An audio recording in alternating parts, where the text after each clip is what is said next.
First Timothy 5:17.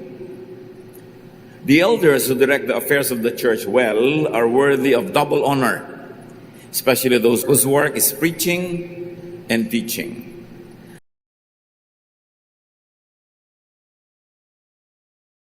The double honor there means honorarium, support, and respect. Apply this teaching to family elders.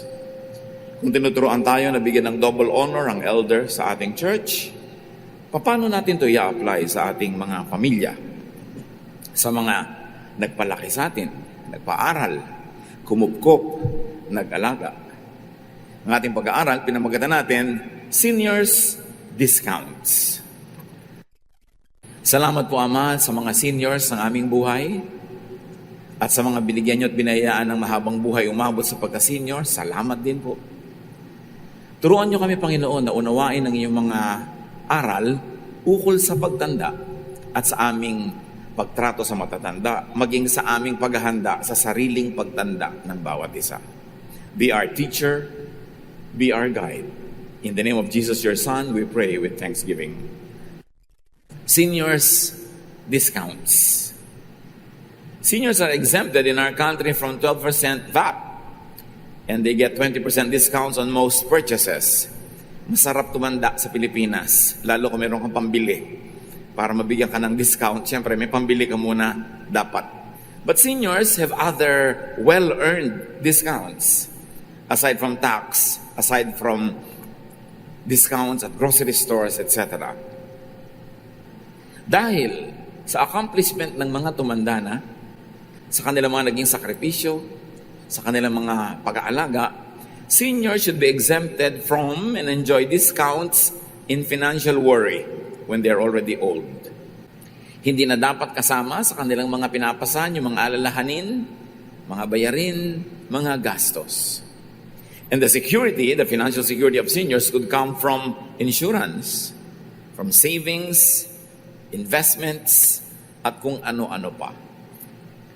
Hindi pa masyadong uso sa mga seniors ngayon yung mag-insure noong bata pa sila. Kaya mas kausap natin dito yung mga bata pa ngayon na magiging senior sigurado kung hindi malalagot agad ang hininga. Kaya ang mensahe natin para sa senior, hindi lang para sa kanila kasi lahat magiging senior o lahat tayo ngayon may senior sa ating pamilya. Mahalaga na merong investments at savings. At sa mga hindi pa senior, bago maging senior, mag-invest na. Ngayon na, agad. Kasi kung senior ka na, medyo late na para doon pa magsimula na mag-invest. Dapat, kung gusto mong umani ng mangga, magtanim ka na maaga kasi matagal yun bago mamunga. Hindi yung gagraduate ka na sa buhay na ito bukas, ngayon ka pala magtatanim. Iba na ang aani nun. Ecclesiastes 11:2, hatiin sa 7, sa 8 ang kalakal mo pagkat di mo masisiguro kung ano ang kasamaang mangyayari sa mundo. So hindi lang tayo pinag-i-invest sa isa, mag-invest sa 2, 3, 4, 5, 6, 7 hanggang 8. Iba-iba. So you invest in goods, you invest in people, you invest in goodwill, you invest everywhere because you don't know which of those investments will yield fruit in your life when you need them most. When you're old, when you get sick, when you begin to be weak, and you need a lot of help, and you have to spend on a lot of issues. So plant in early life to harvest at senior time. And keep planting from the earliest to the last hour. Pagka meron ng huwisyo, meron ng lakas, meron ng talino, may kakaya na magsimula na magtanim, mag-invest, maghanap buhay, kumita. At huwag tumigil kumita hanggang nabubuhay at hanggang kaya ng katawan kasi hanggang kahuli-hulihang hininga gagastos ang tao. In fact, malaki pa nga ang gastos pagkalagot ng hininga. Maraming gastusan. So dapat patuloy ang ating pagtatanim. Ecclesiastes 11:6, sow your seed or plant your seed in the morning, and at evening let your hands not be idle, for you do not know which will succeed, whether this or that, or whether both will do equally well. Sabi, bukod sa ang aga-aga mong gumising at nagtanim ka na, tapos ka na magtanim, mainit na yung araw, hindi ka na pwede magtanim, gumawa ka naman ibang mga trabaho. Mag-weave ka, manahi ka, magawa ka ng wood carving, do something, umimbento ka ng app, benta mo, yayaman ka. Sabi ganun, huwag lang isa. Kaya nga sa pamilya, mahirap yung isa lang kumikita tapos maraming gumagastos. Yun lang isang kumikita, ang itinuturo, marami ka pa dapat ibang pagkakitaan eh. Para mas relax kapag tanda. Halos 90% ng problema ng matanda, pera. Kaya mahalaga, inaayos yun habang bata pa. Meanwhile, sa mga matanda na hindi na magagawa, dapat ngayon mag-double time yung mga bata pa, mga anak nila, mga apo, para matakpan nila yung kulang ng mga matatanda nila. At sa sarili nilang pagtanda, ngayon pa lang, maghanda na. Invest in relationships. Invest in goodwill. Invest in goods. Hindi lang pera, produkto ang investment. Yung ding nakikisama tayo, nakikitungo, nakipagmamabutihan sa mga tao, magandang investment din yun. Although hindi natin ginagawang makisama para mag-invest na tumubo, pero whether you like it or not, it will become an investment. Or, it will not be an investment if you never invested. Malaking kamalian na maging malupit, maramot sa mga bata. Lalo't anak mo, lalo't apo mo, pamangkin mo.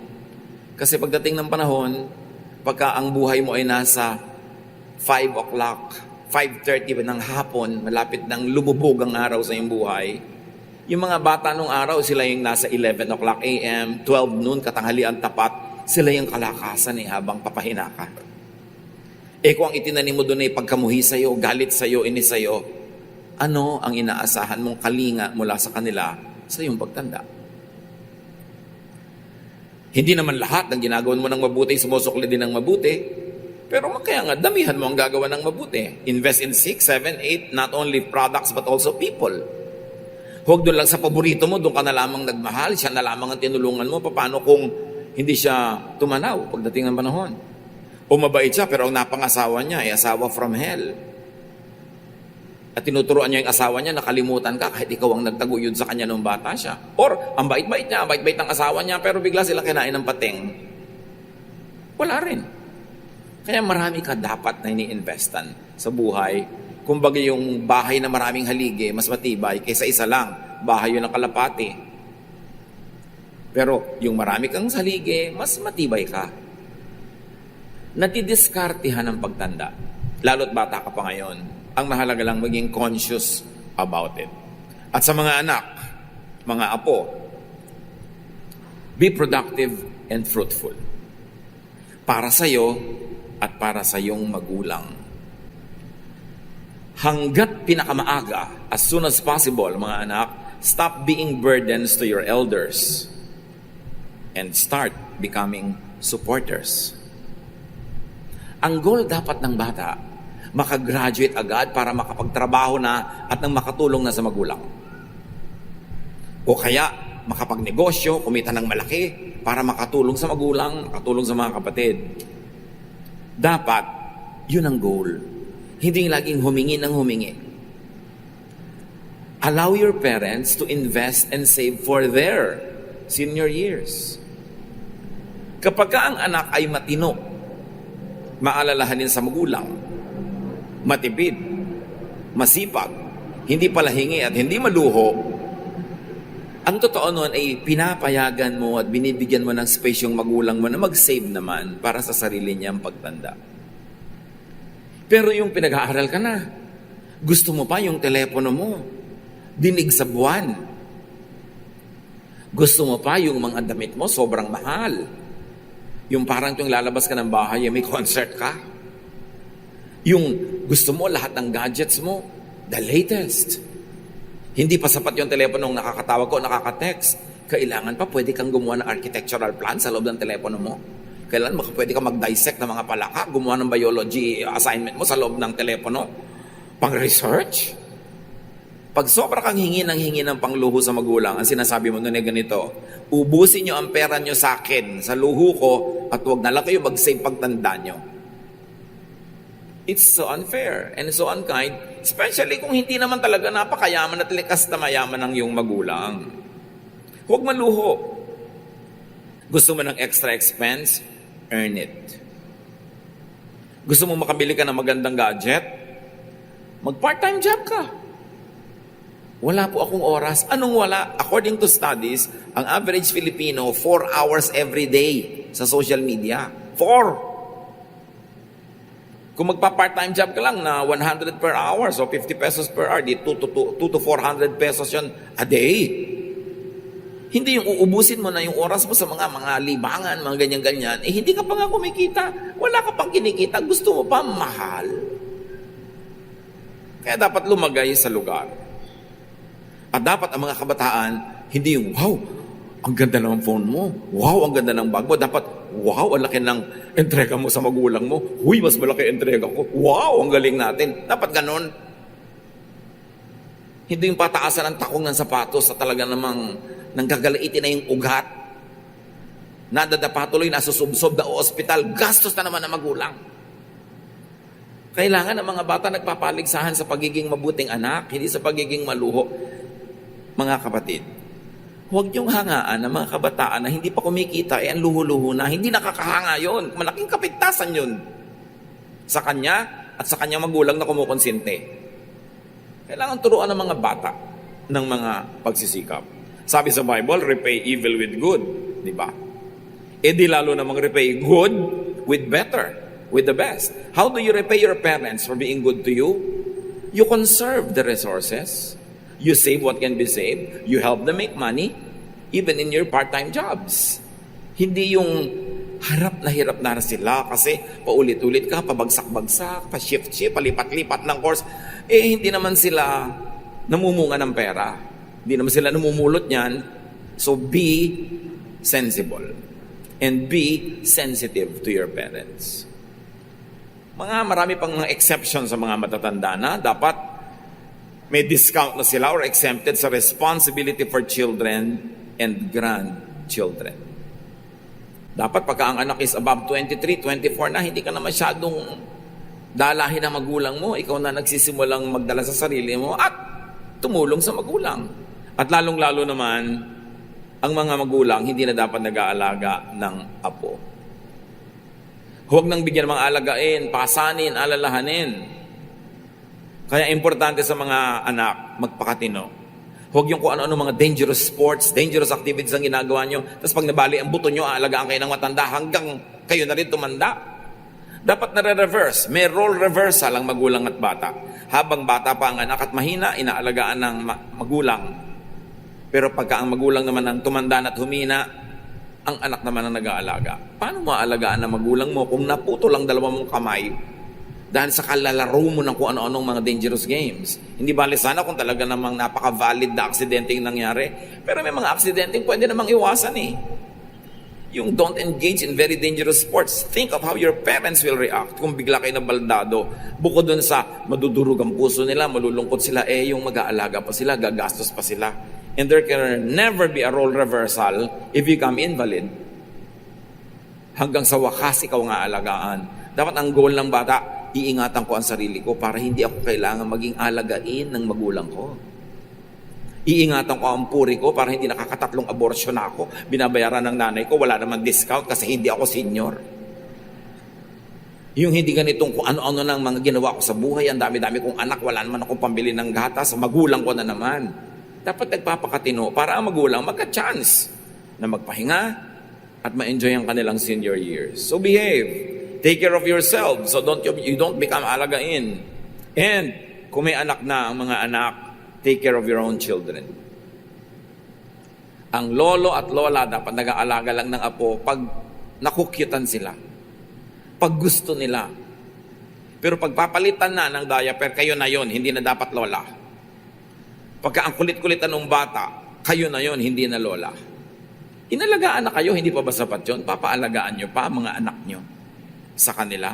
Kailan pa sila magpapahinga? Ephesians 6:2-3, igalang mo ang iyong ama't ina. Ito ang unang utos na may kalakip na pangako. Magiging maganda at mahaba ang iyong buhay sa lupa pag ito'y ginawa mo. At ang paggalang, hindi lang opo, opo, verbal lang yon. May paggalang sa kilos. At yun ay, huwag mo silang pahirapan. Huwag mong bigyan ng alalahanin. Pagaanin mo ang buhay, huwag pabigatin. Yun ang mas mataas na uri ng paggalang sa magulang. Kasama sa paggalang na yan ang huwag silang obligahin na mamahala pa rin ng bahay, ng buhay, ng kabuhayan. Kasi may edad na kayo. Kung kapisan nyo sa bahay ang inyong mga magulang at kayo above 25, medyo lalo above 30 na, kayo dapat na nag-iisip ng mga bayarin, kuryente, tubig, internet, bla bla bla. Pag may nasisirang bubong, gripo, kayo nagpapaayos para sila mapahinga na. Kasi nung maliit pa kayo, sila na gumawa niyan eh. Kailan pa magkakaroon ng role reversals? 1 Timothy 5:3-4, igalang mo ang mga biyudang wala ng ibang maaasahan sa buhay. Lalo't kung biyudang yon ay nanay mo. Subalit kung ang isang biyuda ay may mga anak o apo, sila ang unang dapat kumalinga sa kanya bilang pagtanaw ng utang na loob sapagkat ito ang nakalulugod sa Diyos. Siyempre, pwedeng i-applyan sa biyudo. Sino mang magulang, tiyo o tiya na nag-alaga sa iyo, tumulong kahit full-time o part-time nung araw, meron tayong pananagutan na tumanaw at tayo naman ang mag-alaga sa kanila sa panahon ng kanilang pangangailangan. Kung minsan taga-probinsya ka, titira ka sa bahay ng tiya para mag-aral, kahit hindi kanya lubusang pinag-aral, pinatira ka lang, binigyan ka ng space, ituturing mo rin yung magulang, tatanaw ka rin. Lahat ng anak, pinakain, pinalaki, ginabayan, tinulungan, pinatira, kinubko, pinag-aral at iba pa, ay marapat tumanaw ng utang na loob at magsukli sa mga seniors. Hindi dapat nililimot yun. Hindi dapat magmamaang-maangan, nagtetengang kawali o nagpapalusot pagka involved na yung pag-aalaga o paggasto sa senior. Uso kasi sa maraming pamilya. Kaya tatay, kaya nanay ang may sakit o tiya o tiyong tumulong, kung sino yung nagsimulang maging matulungin, lagi na lang siyang na-assign na ganon. Kung sino yung sa simula pa lang irresponsable, nag-aabot, nagbibigay, yung iba magmamaang-maangan na.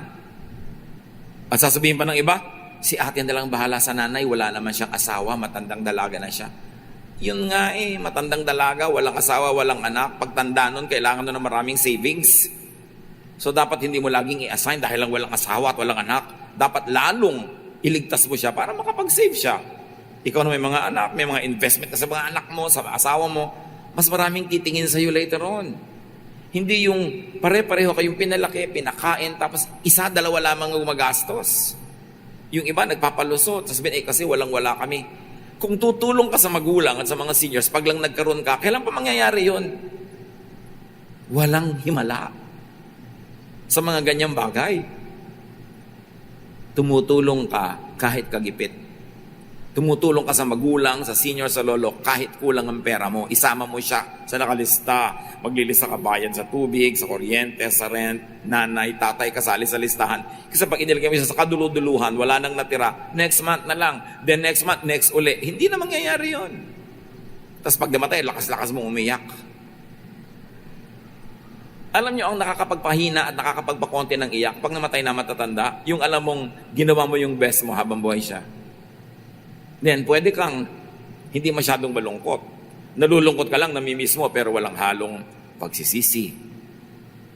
Walang usig ng budhi. Ganun ang paraan ng pamumuhay. 1 Timothy 5:8, ang sino mang hindi kumakalinga sa kanyang mga kamag-anak, lalo sa mga kabilang sa kanyang pamilya, ay tumatalikod sa pananampalataya at mas masama pa kaysa sa isang di mananampalataya. Pag daw hindi mo ginagawa ang pananagutan mo sa kamag-anak, lalo sa matatanda na naging mabuti sa iyo, doble yon. Kasi meron kang utang na loob na dapat mong tingnan. Dapat mong tanawin. Masahol ka pa daw sa hindi naniniwala sa Diyos. Kesa simba ka ng simba, Bible ka ng Bible, tapos hindi ka malang nagpapadala sa mga magulang mo. Yung kita mo, sa iyo na lang, sa asawa mo at sa anak mo. Bakit ka ba nakarating sa estado mo ngayon? Di ba dahil sa iyong magulang? Kaya napakahalaga ng pananagutan ng napapangasawa. Kung may napangasawa kayong matino, mahusay, kumikita, na-train, may negosyo o may edukasyon, dapat yung tanawin yan sa inyong biyanan. Dapat kayo pa nga mga manugang ang nagsasabi sa asawa nyo, bigyan natin ng nanay mo, nanay ko na rin, nanay natin. Hindi yung kailangan pang ilihim ng asawa ang pagbibigay doon sa kanyang pamilya dahil magagalit kayo, magdaramdam, magtatampo. At alam natin ito, karamihan sa mga Pilipinong pamilya, yung babae bigay ng palihim sa kanyang kamag-anak, yung lalaki hindi na makakupit. Kasi dala-dala yung payslip. Sa bagay, may nakakadoktor din ng mga payslip. Itanong nyo sa akin kung sino, parang alam ko yung iba. Pero kailangan pa kayong pagtaguan, ibig sabihin yan, masama ugali nyo. Kung itinatago ng asawa nyo sa inyo na nagbibigay siya sa magulang, masama ba magbigay sa magulang? Dapat sabay at fair kayo, both sides. Importante kasi yung mga senior, entitled sila dyan. They have earned it. At isa daw malaking paglapastangan sa Diyos ang hindi maging magalangin, masuporta sa magulang. Seniors should also be enjoying discounts in heavy physical work. In fact, exemption is better than discount. Kawawa naman yung iba, ang tanda-tanda na, kubang-kuba pa rin sa pagtatrabaho. Hindi nag-graduate. Ang pahinga na lang talaga, kamatayan. Gusto niyo ba yun? Kaya lang napahinga dahil nalagot ang hininga. Talagang nakahinga. Kasi hindi nahihinga. Kailangan makaranas man ng pahinga habang humihinga pa. Paghandaan ang pagtanda mo. At ang mga elders, pagtanda nila, dahil marami itong physical challenges. Halimbawa, meron naman kayong pribilehyo at may pera magpapagawa ng bahay, huwag naman sobrang matarik na hagdan. Yung mga ibang babae, darling, tarikan natin ng hagdan para magandang exercise. Yung pala ayaw lang niya makaakyat yung biyanan niya. Kailangan mga senyorita steps. May mga bahay na ipinapagawa ng mga anak na parang wala silang balak na yung mga magulang nila kup-kupin doon pagdating ng araw. Kung nagpapagawa kayo ng bahay, luwagan nyo yung sala sa baba kung may second floor. Para kung tumanda kayo o may matanda kayo sa pamilya, pwede silang doon matulog sa sala. Lagyan nyo lang ng konting division. Hindi nila kailangang umakyat. Tatanda At kung merong may sakit sa pamilya, lalo may matanda, magpundar kayo ng wheelchair. Hindi ganun kamahal. Mas mahal ang cellphone kaysa sa wheelchair. Bakit pinapayagan yung matatanda nagkukunyapit sa mga tamtak, sa mga alambre, kung saan-saan para lang makalakad? Hindi ba siya pwedeng wheelchair? Which means, yung bahay nyo, lagyan nyo mga rampa. Kung may bahay kayo. Diba? Lagyan nyo ng rampa. At kung kayo yayamanin, lagyan ng elevator. Hindi biro. Pwede. Ang elevator, 1.2M. Magkaka-elevator kayo. Kaya lang yung bahay nyo, bungalow, problema kung saan pupatay elevator. Pero, hindi naman imposible Kotse, gano'n ang halaga. Bakit? Kung may mga matatanda kayo, both sides, sa asawa mo at saka sa'yo, hindi nyo ba gustong maginhawa sila makaakyat manaog sa bahay nyo? At saka, kung hindi man sila, tatanda kayo Yung mga iba kung magpagawa ng bahay, kahit may pera, parang walang paghahanda sa pagtanda. Kaya ang hirap-hirap at miserableng tumanda. Ang banyo dapat maluluwag, yung kakasya ang wheelchair. Yung pwede mangunyapet. Hindi yun nung pumasok ka matanda sa banyo, nadulas, nabarog, nadulog ang bungo, dumugo hanggang mamatay, na-discover nyo, bukas pa. Dapat friendly sa matatanda ang mga banyo. At ito pa mga kapatid, kung meron kayong matanda sa bahay, magpunta kayo ng isang hospital bed. Kahit yung isang bed nyo sa bahay, yung hospital bed, yung tumataas ang likod, lumaliko ang tuhod. Kasi ang hirap sa may sakit, na patong-patong na kaban-kaban ang bigas ang unan niya. Para lang siya makahinga, maitaas yung ulo niya, liku-liko. Tapos para siya makatayo, kutakot-takot na paghawak sa mga baging, sa mga lubid at kulambo. Hindi naman ganun kamahalan ang bed. Hindi lang kasi tayo conscious that life can be more comfortable if we like to make it so. Pwedeng bigyan niya investment. Isang party, halimbawa ng anak mo, wala tayong party ngayon, bibili tayo ng hospital bed ng lola. Period. Mahirap bang gawin yun? Doon kayo magkantahan ng happy birthday sa paligid ng kama. Ilagay nyo yung lola, huwag nyo lang lalagyan ng kandila. Saka na. Sa cake dapat ang kandila. You can make life easier for seniors if only you'd try. And you'd make it really try. Gaano kamahal ang heater sa banyo? Hindi yung ting maliligo ang matanda, nagiinit pa sa takore. Magbomba pa na kusinilya, magbubuhos pa sa timba, uminit, lumamig. Hindi naman ganun kamahal kung gugustuhin. Marami tayong pinagkakagastahan na hindi naman kailangan. Ang hilig-hilig natin mag-party, tapos ang banyo wala man lang bidet. Wala man lang panghugas, tabo pa. Na kuminsan, lata pa yun na nahihiwa-hiwa pa yung matanda doon sa tabo. Kailangan maging komportable tayo. And accept the old ones from heavy emotional strain. I-accept na natin sila sa maraming problema. Hindi nila kailangan malaman.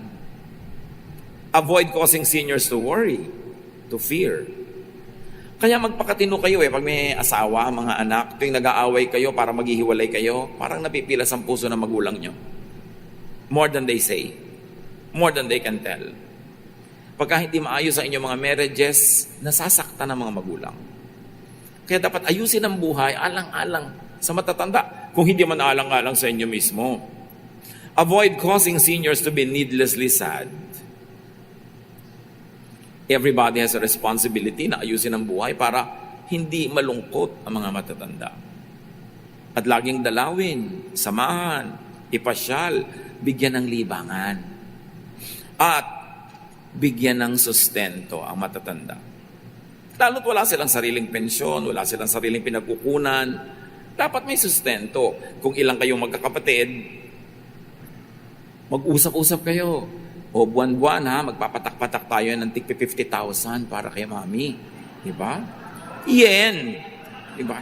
So, mga tig 50,000 yen. O kaya kala nyo naman, pesos agad. Diba? So, para alam nung matanda kung magkano tatanggapin niya buwan-buwan. Hindi yun pag nasa lubong mo lang sa ibabaw ng bundok Banahaw, doon walang inaabutan. Kaya lagi siyang nasa bundok Banahaw, bihira ka pumunta.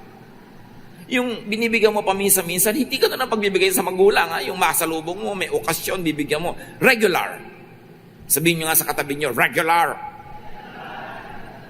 Kahit hindi kayo maluwag. Kasi kahit hindi nyo sila bigyan at hindi, gagasto sila.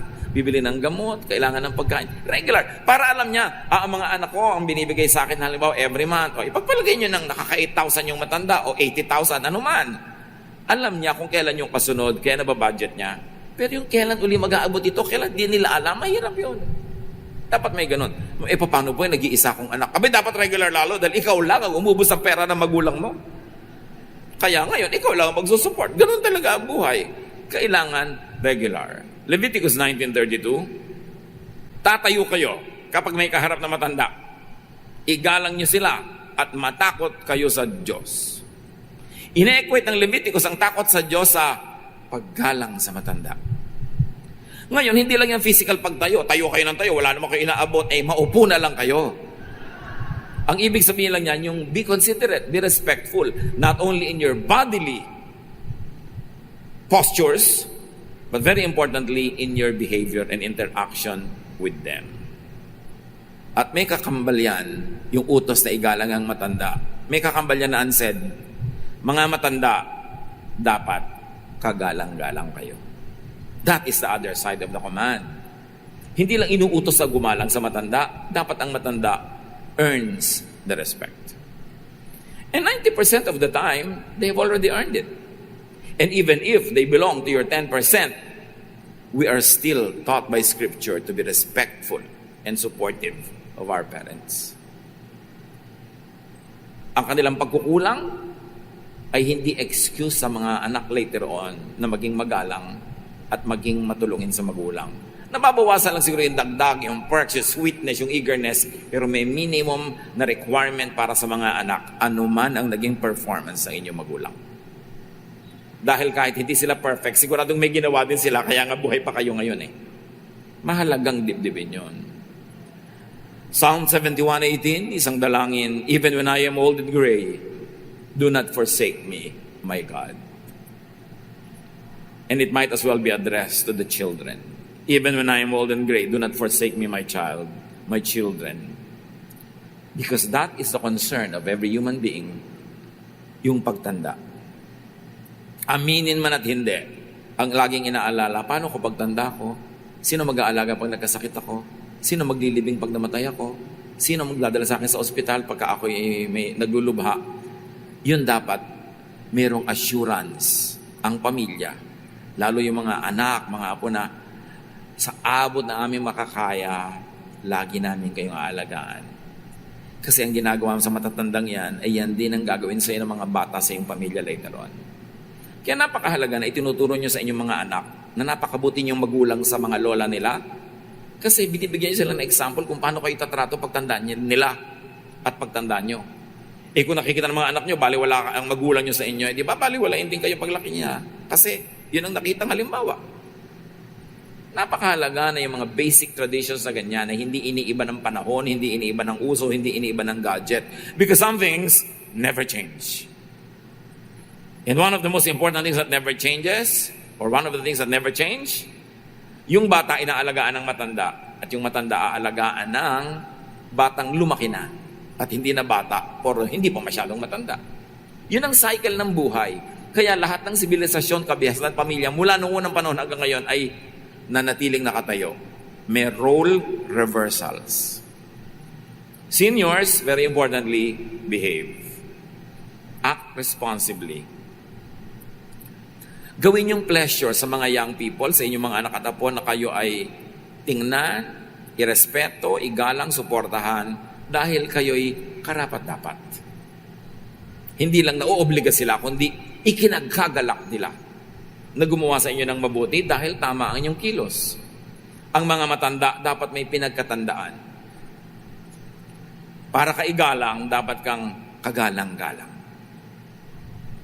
So dapat hindi tayo nakikilahok sa gulo ng mga pamilya, wala kang kakampihan, para ikaw yung hukom na pwedeng maghusga sa mga kasong idinudulog sa iyo ng family members.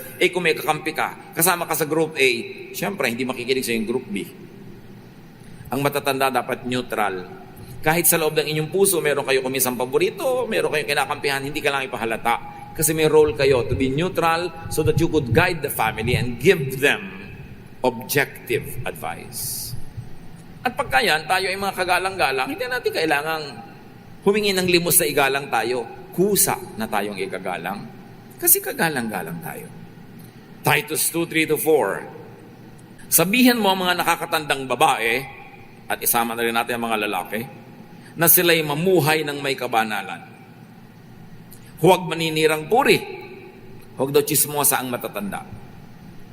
At huwag maglulong sa alak o anumang bisyo, kundi magturo ng mabuti. Upang maakay nila ang mga kabataang babae na mahalin ang kanilang mga asawa at mga anak. Yun daw ang dapat ginibigay ng matatanda sa kanilang mga anak at apo. A good example. Mamuhay ng matuwid, tama, payapa. And by your example, the other new couples in the family will find inspiration so that they will live their lives correctly, above and beyond reproach. Because you have proven to them that it works. That goodness works. At yan ang kailangan ng mga kabataan ngayon, magagandang halimbawa. Na yes, virtuous work. Correctness works. Decency works. At yun ang ibinibilin sa matatanda. Tumanda ng may pinagkatandaan. Mga seniors, in the family, in the community, be an agent of peace, not trouble. Dapat tayo yung taga-ayos sa mga gulo, hindi tayo naglilikha. At huwag ipang-abuso ang katandaan. Kasi maraming mga matatanda, pang-blackmail nila, matanda sila. Earn it. Earn the respect. Earn the support. Hindi lang automatic na kung matanda ka, you're entitled to so many things already. Nung araw, alam niyo ba kung bakit sobrang igalang ang matanda? Sobra talaga nung araw. Kasi nung araw, pagtanda lang ang paraan para ka matuto. Hindi po uso ang school. Konti pa lang nag-i-schooling. Kaya kailangan tumanda ka ng tumanda para ka matuto. Pero ngayon, nasa shortcut ng mga kabataan ng pagkakatuto, nalalampasan pa nga paminsan ng matatanda sa alam. Kaya yung matatanda, merong double task. Hindi ko mo mas matanda kayo na ang pinakamaraming alam. Hindi na uso yun. So saan tayo ngayon mga hawak para magkaroon tayo ng claim to respectability, claim to affection, claim to high esteem? Character.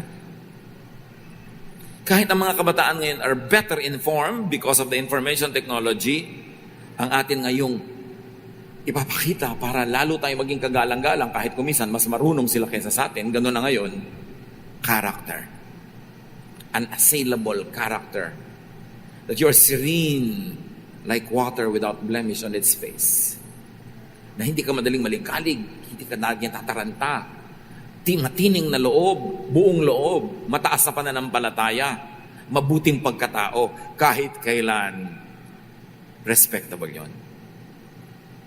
Kaya may alam ka, kaya hindi. Kaya mas graduate ang mga apo mo sa'yo, kaya hindi. You will never lose the respectability kung ang ating pagkatao ay mahusay. At mga matatanda, kahit tumatanda pa, be productive and fruitful hanggang kaya. Huwag mag-retire agad. Pag nag-full retirement ka na, gagastusin mo na yung maliit mong pension, mauubos na yung savings mo, humaba pa ng humaba ang buhay mo, wala ka ng pera, buhay ka pa, parang awkward. So dapat hanggang kaya kumikita ka pa rin. Kahit paano, didiskarte ka para hindi ka aasa. Ang magandang ang goal ng mga magulang, and I'm talking to the parents, not to the children, yung hindi ka kailangan bigyan hanggang malagutan ka ng hininga, ikaw pa rin yung nagbibigay. Ang sarap naman na ganun kang parent. Yung hindi ka kailangan umasa. Pero bihira mangyari yon. Pero kahit buo o kalahati lang, pwedeng ma-achieve yun. Pag patuloy tayo magiging fruitful at hindi tayo sabing, retired na ako, kayo naman bahala sa akin. Kasi kung minsan, hindi naman ganun ka-thoughtful sila tulad ng inaasahan sana natin. Kaya huwag nyo din totally ilagay ang inyong ikabubuti sa kamay kahit ng inyong mga anak at apo. Hanggang kaya ninyo, be fruitful. Makakabuti yung para sa inyo. 1 Timothy 5:17, ang matatandang pinuno ng iglesia na mahusay mamahala ay karapat-dapat tumanggap ng paggalang at kabayaran, lalo na ang mga masigasig sa pangangaral at pagtuturo ng salita ng Diyos. So ang inuutos natin sa Timothy, yung mga matatanda, mga leaders ng iglesia na mahuhusay, masigasig magturo ng salita ng Diyos, galang at kabayaran ang ibibigay dyan. Yan ang tinatawag na double honor. At ganun-ganun ang dapat na pag-apply natin sa mga matatanda ng pamilya. At doblehin ninyo ang pagiging magalang, doblehin ang sustento, doblehin ang support kung naging napakahusay nila mga magulang. Ngayon, kung hindi naman masyado naging mahusay, merong minimum dapat mo pa rin ibigay kasi magulang mo sila. Ngayon, matatanda man o hindi, huwag katakutan ang pagtanda. 99.99% ng mga tao takot tumanda kasi takot humina, takot mamatay. Lahat naman ng tao namatay. So bakit ka matatakot? Lahat doon naman nagpupunta talaga. Paano natin aalisin ang kamandag ng kamatayan? Paano natin babawasan ang kirot, ang hapdi, ang pait ng kamatayan? Do what you can. At yun ay magtanim hanggang bata. Magtanim ka ng magtanim ng mga pinag-usapan natin. Do your part. Pagkatapos mong nagawa ang lahat ng kaya mong gawin, manali ka at kumapit sa Diyos because God will do His part. Isaiah 46:4, ako ang inyong Diyos. Iingatan ko kayo hanggang sa pumuti ang inyong buhok at kayo'y tumanda. Kayo'y nilikha ko, kaya tungkulin ko na kayo'y iligtas at tulungan. God does His part, do yours. Pag nagtanim ka ng magtanim, ginawa mo ang mabuti, nagpakahusay ka, then ang part ng Diyos, aalagaan ka niya, huwag mo na problemahin ang pagtanda. Problema na yun ng Diyos. Dahil ginawa mo na ang pwede mong gawin. Para mawala o mabawasan ang pagkabalisa tungkol sa pagtanda o pagharap sa Diyos, which is really sa kamatayan ng katawan, alalahanin ng Diyos habang bata ka pa. Mula pagkabata at sa buong buhay. Pag sinasabi sa Bible na alalahanin ng Diyos, hindi yung panakot. Panakot lang sa mga sobrang lumalabag sa Diyos. Pero most of the time, lalo sa Ecclesiastes, pag sabing alalahanin mo ang Diyos, ibig sabihin, enjoy your life. Because God's intention for your life is that it be enjoyed. Binigyan ka ng panlasa para ka kumain. Binigyan ka ng lakas para ka lumakad, mamasyal. Binigyan ka ng mga kamay para ka makapag-produce ng higit sa iyong kailangan para sumarap ang iyong buhay. Ang kalooban ng Diyos ay para masarap ang ating buhay. At pag naging masarap ang iyong buhay, you minimize pain, you maximize pleasure, you did the most good. Pag tinatawag ka na ng Diyos, wala kang dapat ikatakot at wala kang dapat panghinayangan because you live a full and a beautiful life. Ecclesiastes 12:1-7. Alalahanin mo ang iyong manlilikha sa panahon ng iyong kabataan bago dumating ang mga araw at taon na puno ng kaguluhan, panahong hindi mo na madama ang tamis ng buhay. So anong ibig sabihin lang dito? Enjoy life while you are young and strong enough because there will come a time when you cannot enjoy life anymore. So while you can, enjoy it. Yun sinasabing, remember your Creator in the days of your youth. Hindi panakot na huwag ka mag-enjoy, kundi mag-enjoy ka. Basta hindi mo ninanakaw, gumagawa ka ng mabuti, at tama, that is life. Because there will come a time when you will not enjoy it anymore. Alalahanin mo ang Diyos bago makubli ang sikat ng araw, bago magdilim ang buwan at mga bituin, bago ka matabunan ng makapal at madilim na ulap. Tula kasi ibig sabihin lang, mag-enjoy ka bago ka magkaroon ng katarata. Bago lumabo ang iyong mata, basahin mo na ang babasahin, tingnan mo na ang titingnan, kasi lalabo yan. Ang mahalaga, pag nangyari na yon, you are not possessed by vain regrets because you remembered God, your Creator, when you were young, when you were able, when you were gifted with mobility, with strength, and with finances. Alalahanin mo siya bago humina ang iyong katawan, sabi ng verse 3, bago manghina ang iyong mga bisig, bago mawala ng lakas ang iyong mga tuhod. Alalahanin mo siya bago mabungi ang iyong mga ngipin at bago lumabo ang iyong mga mata. Alalahanin mo nga siya bago dumating ang panahon na sarado na ang mga pintuan at tumigil na ang tunog ng gilingan. Ibig sabihin, bago ka mabingi, alalahanin mo na ang Diyos. Habang may mga senses ka pa, live life to the fullest. Celebrate life. Do the most good, but enjoy the most as well. Bago dumating ang panahon na madali kang magising sa himig ng ibon o sa tunog ng awitin ay tuluyan ng tumigil. Bakit nga ba yung mga bingi, sinisigawan mo, hindi ka madinig, pero nagigising sa konting huni ng ibon? At sabi ng Ecclesiastes, bago mangyari yon, alalahanin mo ang Diyos. He wants you to have a full life, enjoy a full life. Just do not forget to be godly, to do good. So, importante. Verse 6, alalahanin mo siya bago dumating ang panahong katatakutan mong umakyat sa matataas na lugar. Bago dumating ang panahong di ka na makalakad ng mag-isa. So, ibig sabihin, mamasyal ka na ng mamasyal habang wala ka pang arthritis, wala ka pang rayuma, habang hindi ka pa umiika-ika at bubuhatin ka na, mamasyal ka na.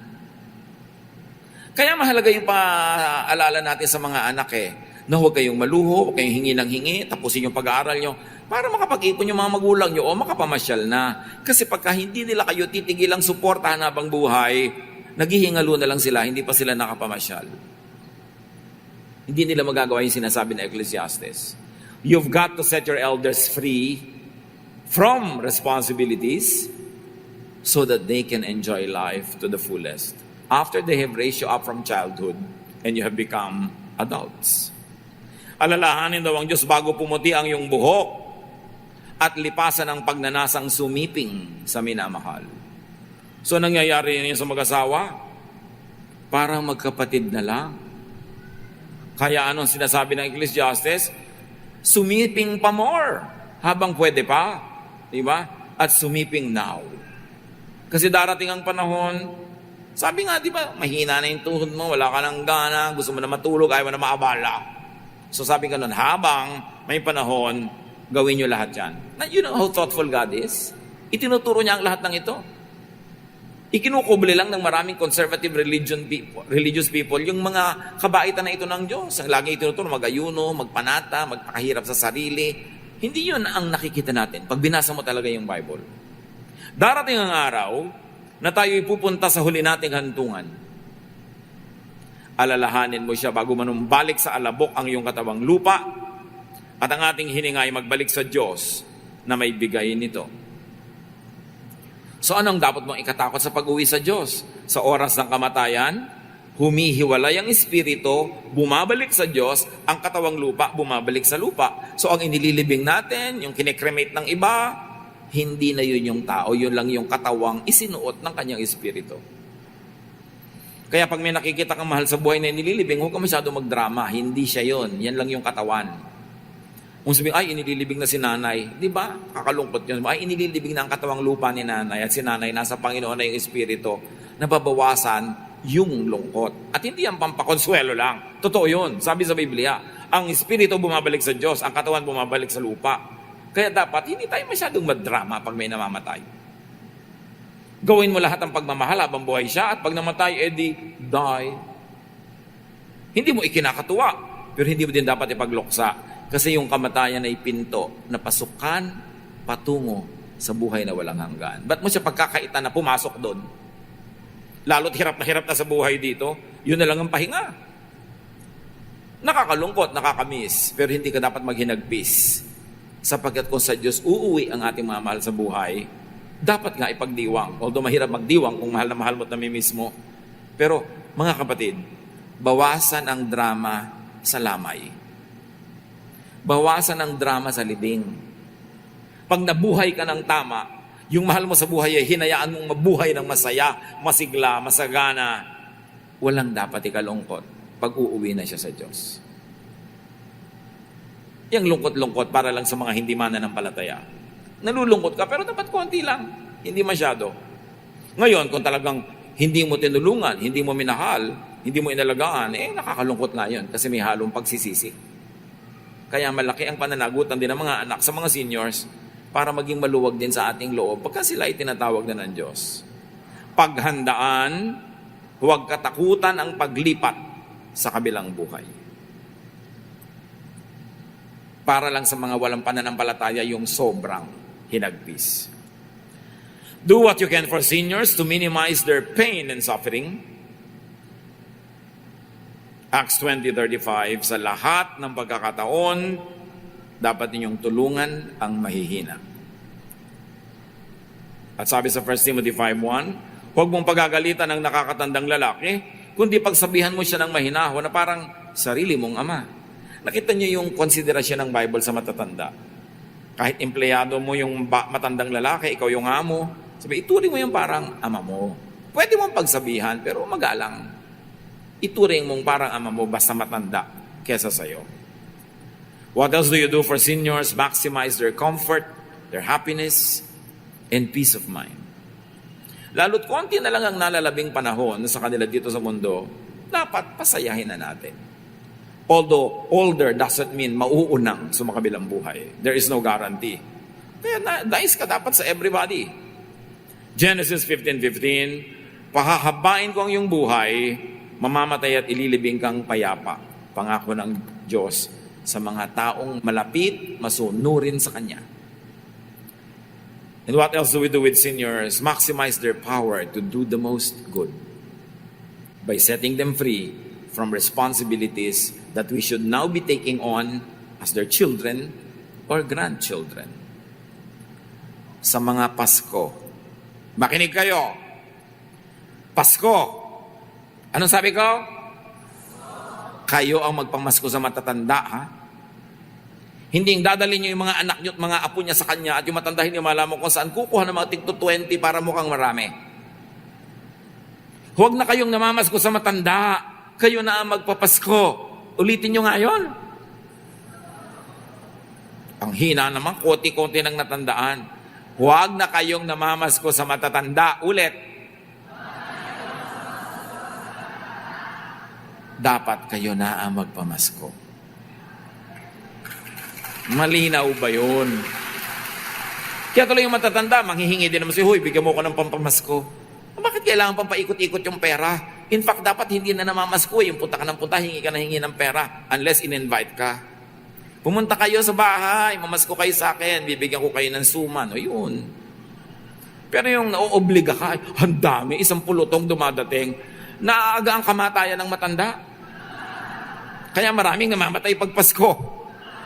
Stress. Huwag na, lalo wala namang alam yung hanap buhay, walang pensyon, mamamasko pa kayo. Anong gusto nyo gawin niya? Mag-hold up ng bangko? Marami tayong mga kaugalian na bulok. Dapat hindi ko mo kaugalian maganda. Yung iba tinitigilan na yan.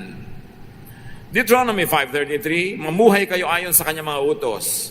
Sa ganoon, sasagana kayo at hahaba ang buhay nyo. Ibigay sa seniors ang privilege discounts nila. Kahit hindi nyo kamag-anak, pwede nyong abutan ang mga yan.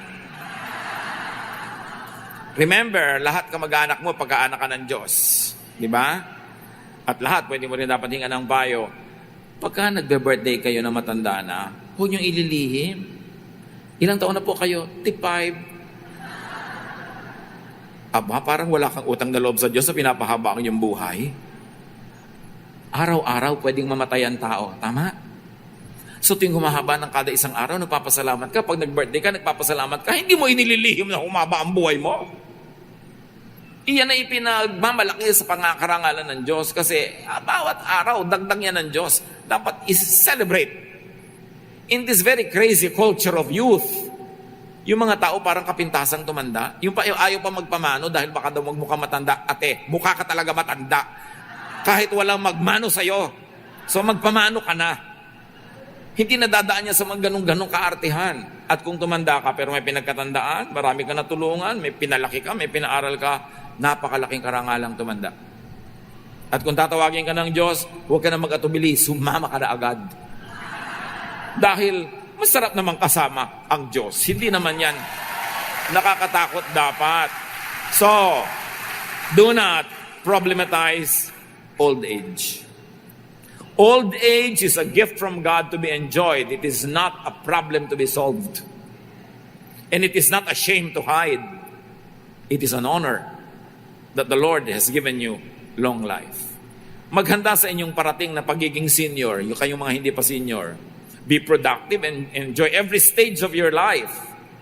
Live your life well, enjoy your senior years, and then meet your Maker. Yun talaga ang buhay. Mga kapatid, enjoy your life and enjoy your senior years.